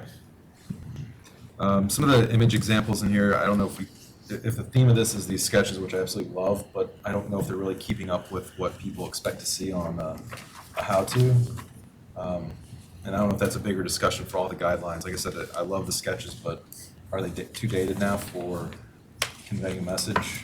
I'm interested to hear what you guys have to think about that. Staff would like to see actual pictures. Staff and Nick on the same page. Then moving along to the site lighting was kind of the other big one. There's this lighting task force report of a 1995 DRB light report. I couldn't find that, so I don't. Yeah, I think that's something that needs to be edited out, Yeah, because so- that is not. Well, we got our guys that have been updating. Right, so I was gonna ask, there's something. It's going on. coming. I mean, it's in the pipeline that they should be done with Yeah. relatively It should soon. be referencing that. Okay. Yeah. And I'm assuming that has all the new standards and. I think that's the idea. I mean, Practices he and talks stuff about in kind there. of trying to create almost a clickable Mhm. map almost to see what type of lights and all that. Okay. This might be not a good idea. I said something about it referring to the Fairfax County zoning ordinance where they require lights to drop to half the power in sites at half hour after business closes. If that's something we want to kind of double encourage in here that happens and is a enforceable item. Or is there language about how lighting ordinance in Fairfax County applies exclusively For that. by this? I mean, you can never be less than Fairfax County because you're in Reston. Right. The only thing we do is layer more on. And then it talks about sodium vapor. The big one in the site lighting was a sodium vapor light because it's a warm light and not a white light. But I think we want to figure out what type of light color. I don't think we're seeing much sodium vapor anymore anyhow. Right, but it says white light. I know, Yeah, it's yeah, still okay. in there, yeah, that's That was because of the sodium vapor rush right, a few years back. a few decades back. Well, I'm not there. So those are kind of the big picture items I had that I was interested in feedback from, or any other thoughts that have come up over panels or applications we've seen. There are a couple other things that, I don't know if we want to, last month, I guess it was, Larry came in with the lighting task force with the maps and everything else, and they were gonna come back with some recommendations, and we were gonna see what we could do to add that into our guidelines, and I guess we kind of have to wait and see what else they come back with, but there might be some things there, so in the meantime, let's proceed with what you're doing. But I think when that hits us, we may have a lot more to do with the lighting guidelines. Did you have anything on the security lights? That's always a favorite of people to Yeah, it put was. those up in the eaves or not on the eaves. I think it's pretty well covered. I think it's well That's where covered. you I think put the them. graphic needs to show what that looks like better with a couple examples. Preferential placement. I think with the security lights, we should look at the LED aspect, because those aren't coming shielded. And they're broadcasting light all over the place, so that's where the color temperature comes in. Then if I may, it's not the security lights, but back to the decorative lights, I think we need to do a pull-out on the landscape lighting. We're seeing more landscape lighting, and it's buried in decorative lighting, so maybe have a fourth of landscape lighting, because I think there was a meeting last week that there was questions, and it actually went further in than the decision, so. Yeah, because and I was part of that meeting, and the big thing was we have the decorative lighting, which is kind of like the smaller post, but then also they had we have a maximum of 6 that's allowed, right? Okay. Well, there's certain properties, this property, was, over an acre big, and they have a sidewalk that's, a mile long. And is 6 really useful for them to get from there, from the street or wherever they're doing? But also what they had, where they had uplights on trees. And I think it was the staff report had said that you're not allowed to have those, but it clearly actually says you are allowed to uplight trees. But it doesn't say how many you're allowed, how the light should be. It just says it should make sure not to go on other people's properties. I think that it actually looked very nice. I had never really thought about uplighting trees. This was actually people's backyards. They wanted to focus on their trees. It actually looked very nice. And we ended up approving it just because the guidelines weren't really clear on how many you're allowed. They had lessened the bulb color down to kind of what we recommended with the Kelvin and all that. So I think it was approvable in that instance, but our guidelines are not very clear on those type of lights. And I just think also 6 fixtures are just, we need to, I think it really varies property by property, because 6 might be too much on a townhouse, but on a single family residence, 6 may not be effective enough. And it's never gonna be Obviously enjoy your lighting a little too much. It's actually 8. Just kidding. Really? Yes. Yeah. This 8? Oh, okay. And the issue with the lights on that particular property is that you can see the wires, they weren't necessarily integrated the way I felt. I'll be honest, I wrote a disapproval based on the guidelines. And that's why they ended up at a panel. See, what was tricky is I read the part where it said ground-mounted or tree-mounted floodlights. No, I know. And so That's it's the like, problem, it's broken up. And and not everybody knew where that guideline was. So So, we don't like that when we're in disagreement with staff in a public meeting. right, So that's a good training session topic, even though we don't have time tonight. But, absolutely. again, maybe there's a note in our crib notes that sort of says, And we discussed that Yeah, after the fact. we're gonna Yeah. do some things internally, to make that easier for you guys. and generally, we want to be behind staff, not Absolutely. overruling staff. Absolutely. Can you take a look at some of that wording about the ornamental lights, the path lights? Yeah, breaking it out a little bit differently. And we're also then talking a possible summary to summarize all the different categories. And I guess, let's see what Larry's task force comes up with. We'll have to boil that in at some point, but we have to go and do this within the next couple, 3 months. Okay. So if they're not, if they come back for 6 months, we need to move ahead anyway. It's been working 3 years. I know they've been working forever. But even there. Okay, any other comments on lighting? Or And it was approved. Anna, any general comments about anything? No, I think it's important that we touch on item I, so, cluster Attorney? standards. No. Cluster standards. Don't glaze over that. Yeah, I guess, starting this year, we're going to start having cluster standard Meetings. meetings. Okay. So we've all kind of talked about consistency, continuity, and not being arbitrary and capricious and everything else. I don't know how what did you have in mind when you said, we all agree we need consistency and continuity? Well, let's just say what we mean when we say that. That's what I'm asking. So we try to uphold cluster standards. It's grassroots democracy, if you will. We want active cluster boards, but we're often faced with inactive cluster boards. If it's not in the cluster standard, on the panels I've served on, it's a very high bar. We don't give one-off approvals. We try to make the cluster board take a stance. And then there's, what happens when that doesn't happen, which we can talk about. But so is that what we were wanting to talk about, or Well, other yes, I stuff? mean, staff is instructed to disapprove any applications, the one-offs, for things that do not comply with cluster standards. So we really need the support of the design review board, as, if somebody, has the opportunity to apply, to appeal that decision. But, generally, and I've had this conversation with Hank and Tony and, DRB liaisons, that we need to support the clusters and their standards, and that we shouldn't be making one-off decisions. I always wonder when an application comes in, it's one off, and they tell me there are already 3 approved. I always wonder how that happened. Yeah, they're in front of you because they've been disciplined.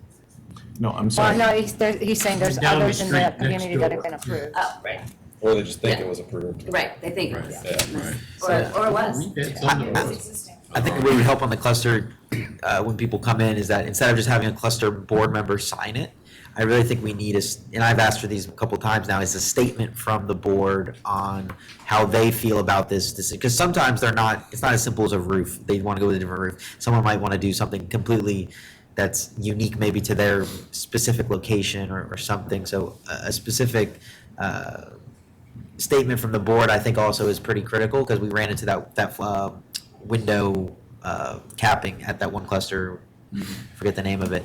And a lot of the cluster president said, oh, well, we're gonna have a meeting and talk about it at this point, but these people are selling and we have to make a decision on this basically now, and it's like, the board, we're kind of stuck in a hard place. I don't know what the cluster is fully wanting to do.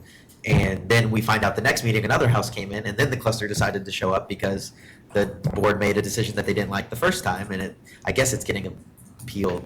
Or did they appeal that one? That's, yeah, yes. It's but- coming, Right. but basically that was the point, if we had just, if we had just maybe waited on that application, I know it was because of a POA and a sale, we kind of had to try to push it through, but it was, I do agree, I think clusters are, now that they can actually finally update their standards with help from the DRB and from staff, I think it'll help lessen some of those one-off applications that we're getting. Tony? So it's really an issue of authority, and it's gotten murky in the past because of the way things have been done. When a cluster brings its standards to the board, they promulgate them. This board has no authority to promulgate cluster standards. What happens is this board approves the cluster standards, it becomes a decision of the board, and the board is enforcing its decision. So it really should be a failure to launch. If the standards are not updated, it's very unfortunate, and my heart bleeds for the applicant with these absentee boards.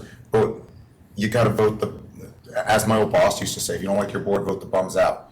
Get in there, get a new board in, get your standards updated. And it's a project that we have to work towards. But in terms of precedent, and I've heard Neil's argument on it, which we've done it. Because we've done it.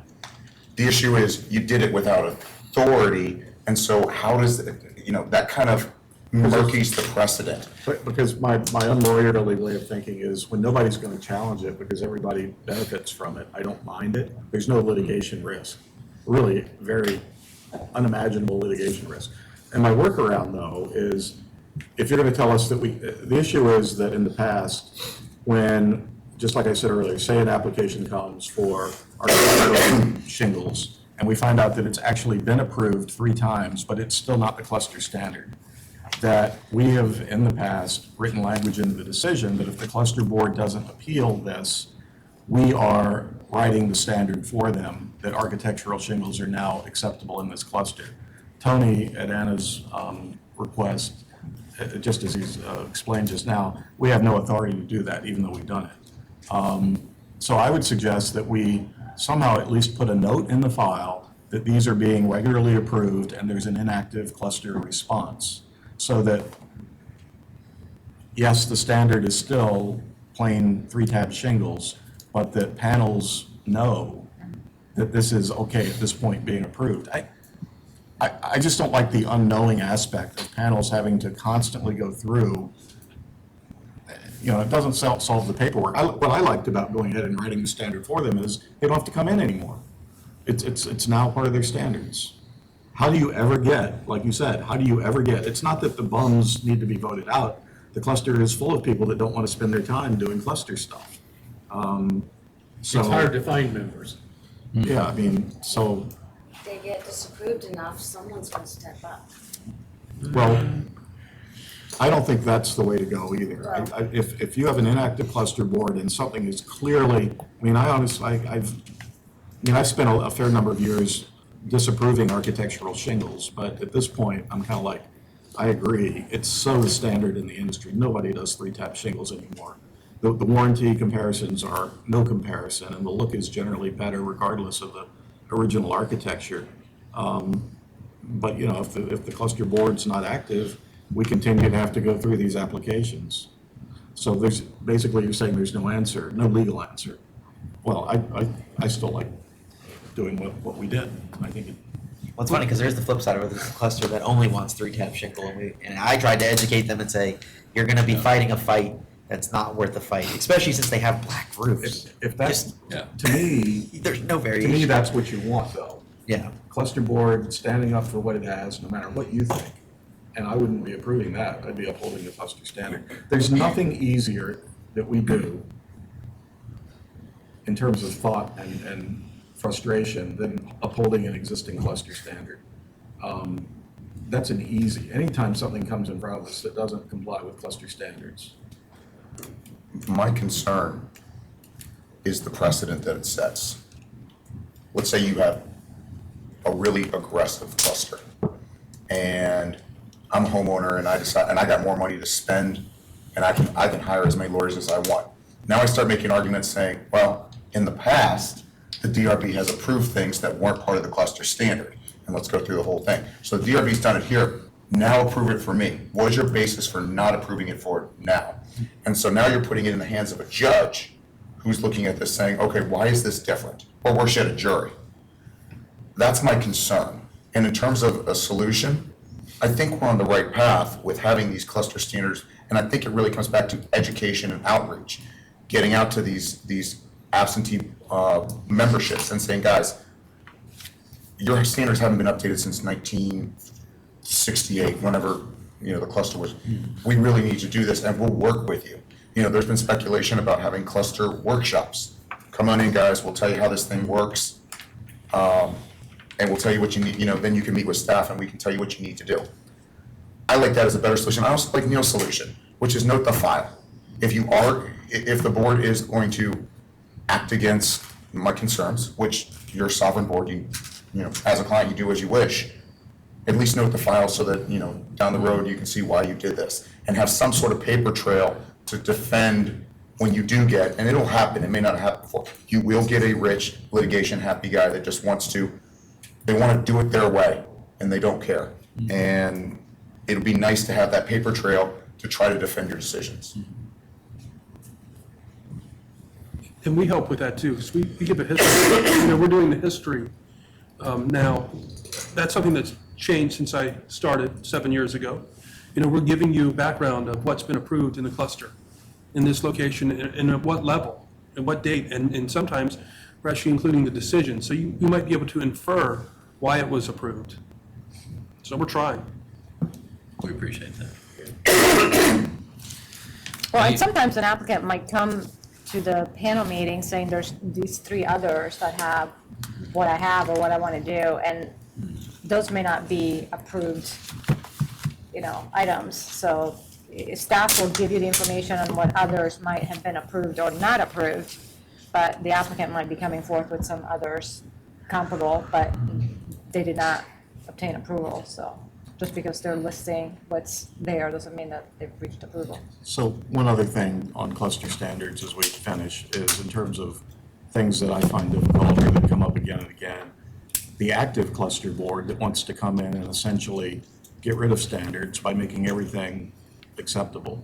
I don't know what other panels are dealing with when that happens, but the panels that I've chaired, typically we're trying to advise that essentially opening it up where everything's acceptable doesn't really uphold the values and look of the community for these reasons. And then we usually do send them back to work with staff to try to narrow the choices a little bit. So yes, allow for updating, but, and if we think a single family homeowner is hard to say no to, a cluster board coming in that spent time on something that, in our judgment, is just not helping. I mean, they're essentially trying to wipe the slate clean and make everything compliant.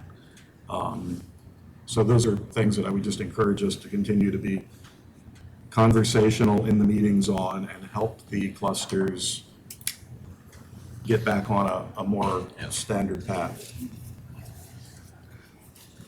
And now that we have, Megan, maybe those sorts of applications won't show up as much. Megan, sorry. Yeah, you're getting the hard ones because we have no choice but to distribute at our level. So you are faced with that. And so hopefully we can give you enough information where you can. Yeah. Okay. Everybody worn out yet? Yes. We've talked enough? You get your 10,000 I got my words in? 10,000 and then some. That's what we were looking for. Any other final comments from anybody? Or I'm going to ask for a motion to adjourn? I would just say one thing. The biggest thing that I've done to try to get up to speed with being a new member is whenever there's an application, you know, looking at the stuff the staff provides, but also just going through the guidelines and actually learning. I mean, you know, I'm in the reference profession. I mean, I don't know all the building codes, but I have a building code that I go reference to go find something I may need, because I can't remember everything. So my thing is, I'm never afraid to go look at guidelines and go look at things to help make a consistent decision on these applications. And I think we just need to make sure as a board that we're not afraid to go to what guides us, look at them. Well said. I think the education process works both ways. You all are going to have to be fluent in guideline pretty soon here, if you're not already. Guidelines speak. You speak? Thank you, staff, all of you. Okay, Thank you. yes. Yeah, thank you, Sal. Is there a motion for adjournment? So moved. Second. Motion is second. All those in favor? Aye. Okay, any opposed? Thank you all. I want to stay. Yeah, but-